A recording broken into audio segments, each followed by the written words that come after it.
Wouldn't it be great to receive a letter from Jesus? You know, imagine going out to your mailbox and opening it up, and you pull out a letter and you see there in the return address that is from Jesus.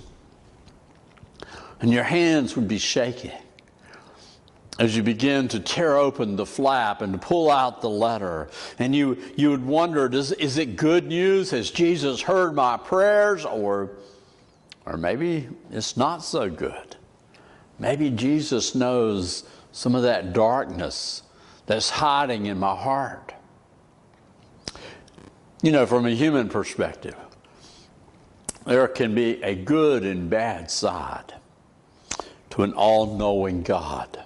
I mean, it's nice to have a God who knows what we need, but it's a little frightening to have a God who knows what we're up to.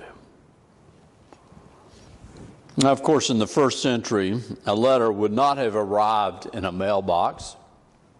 Instead, there would have been a messenger that would have brought the letter, and it would come in a scroll, and on that scroll would be written the message.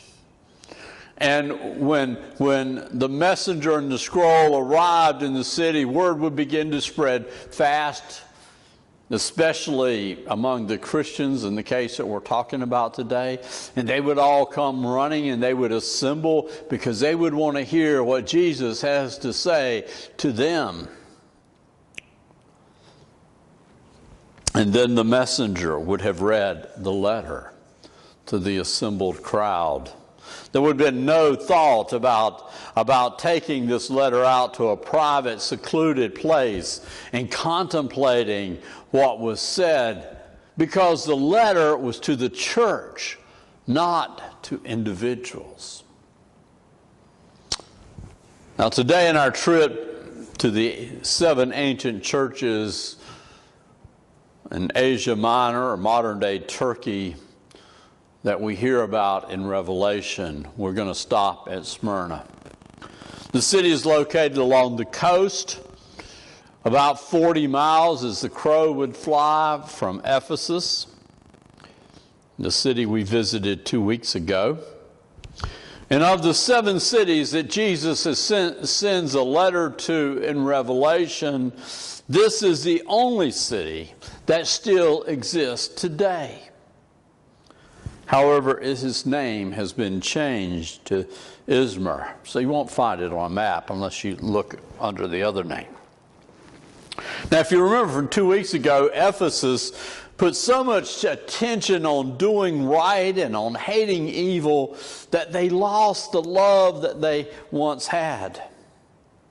As I suggested, the Ephesians had become legalist. Smyrna, on the other hand, is not chastised by Jesus. In fact, it's one of only 2 cities that receives no condemnation at all. However, things are not all right in the city.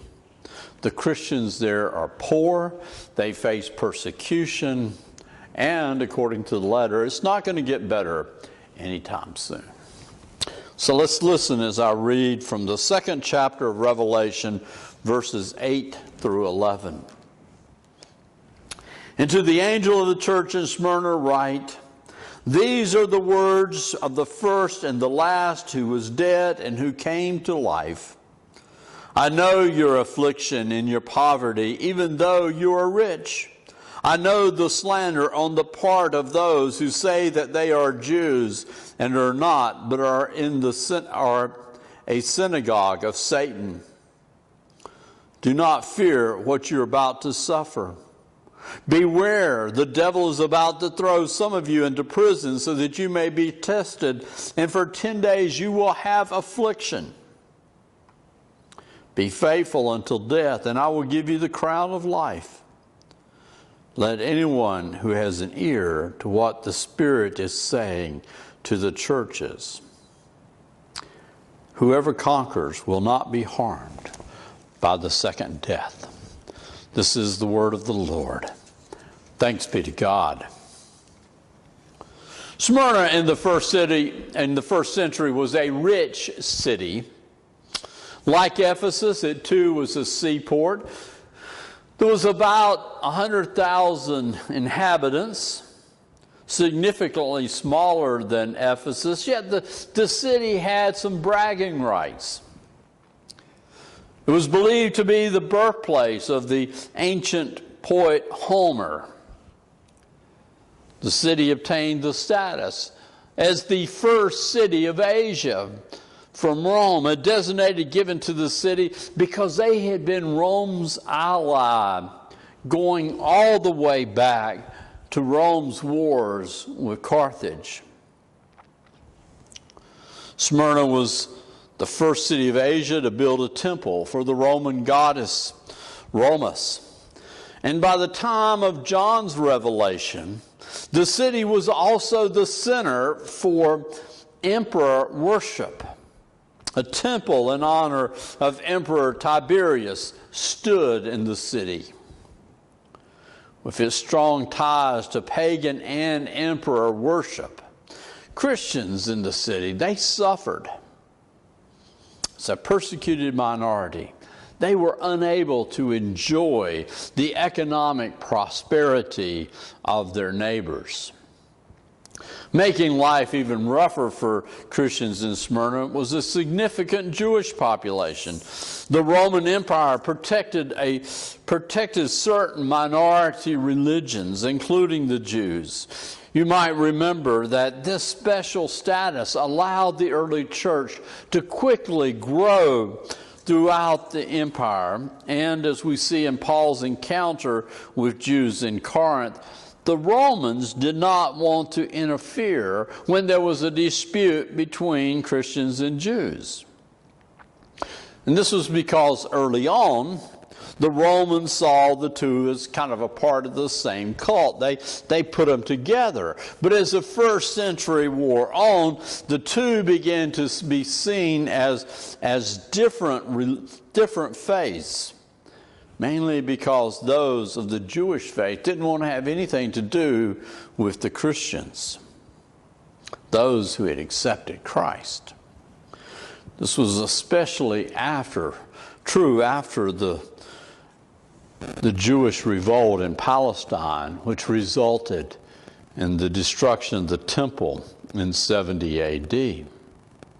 Furthermore, the Romans found the Christians' insistence of Jesus being Lord as a direct challenge to Caesar's claim as the Lord. As the separation between Jews and Christians grew, Christians found themselves being attacked and persecuted by both the Romans and the Jews. And this was the case in Smyrna. The members of the church in Smyrna who gathered to hear the letter were poor, yet they lived in an affluent city. They were persecuted. They had little going for them. And I'm sure they have been praying over and over to Jesus for help. And now they receive a letter. And what would Jesus say to them? The letter starts out promising. Jesus reminds them that he is the first and the last, the one who was dead, yet has come to life.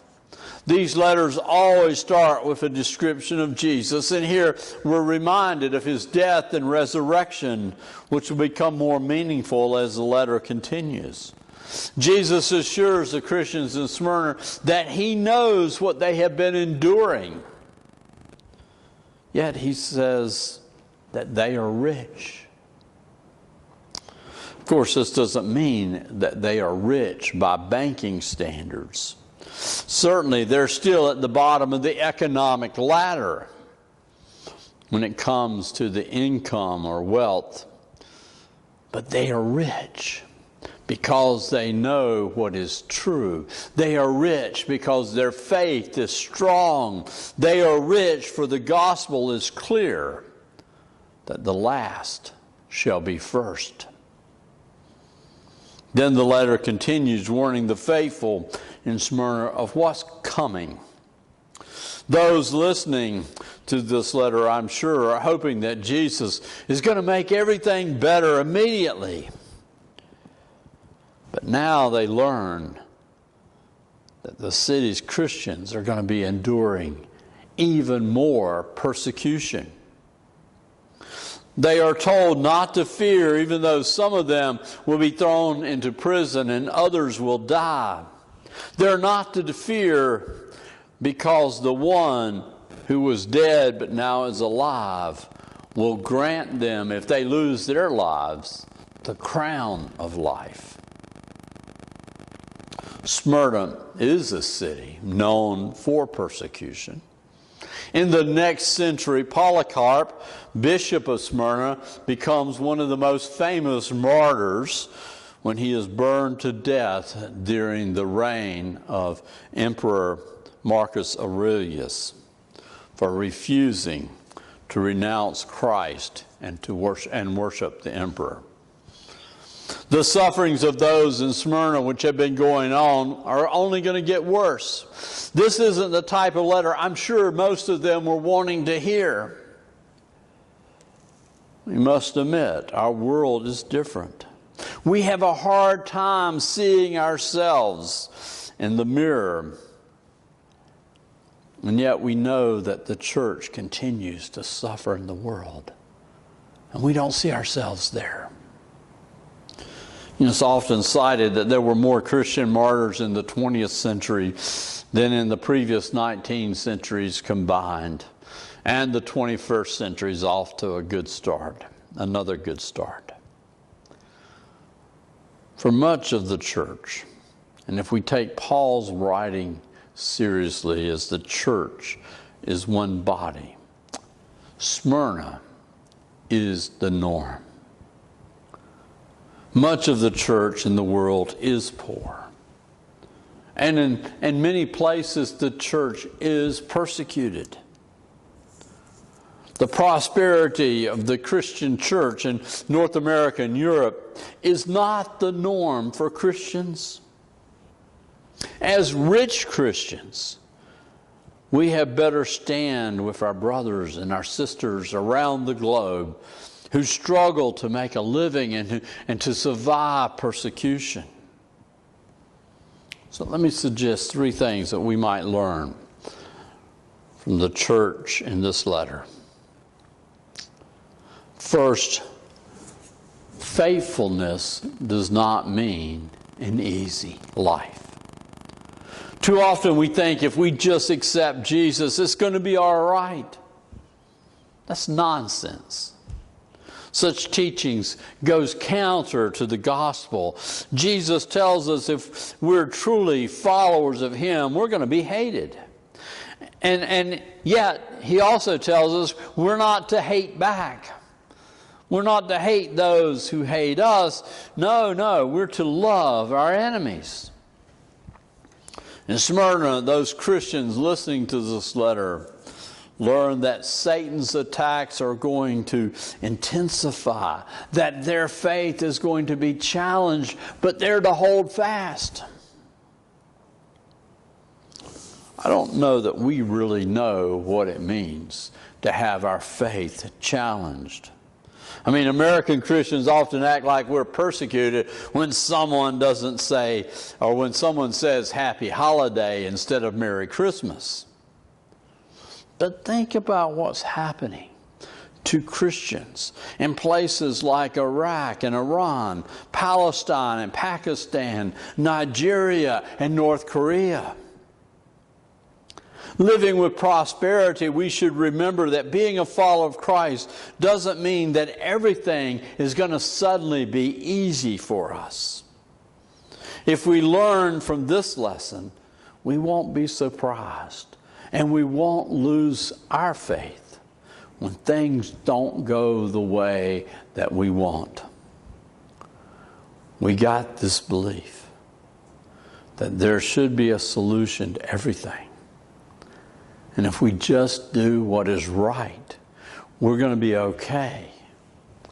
And yes, in the end, in the eternal sense, that's true.